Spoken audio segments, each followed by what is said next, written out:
புத்திசாலி குருவி. ஒரு கிராமத்தில் ஒரு பெரிய ஆலமரம் இருந்தது.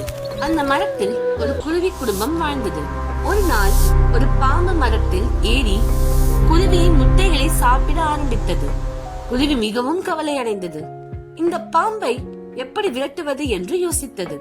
அப்போது ஒரு நரி சொன்னது, அரண்மனைக்கு போ, ராணி குளிக்கும் குளத்தருகில் இருக்கும் முத்துமாயை எடுத்து வந்த பாம்பின் குழியில் போடு. குருவி அப்படியே செய்தது. மாலையை தேடி வந்த காவலர்கள் பாம்பின் குழியை தோண்டினார். பாம்பு வெளியே வந்ததும் அதை பிடித்துக் கொண்டு போனார்கள். அதன் பிறகு குருவி குடும்பம் சந்தோஷமாக வாழ்ந்தது. நீதிக்கதை: பலத்தால் முடியாததை புத்தியால் முடிக்கலாம்.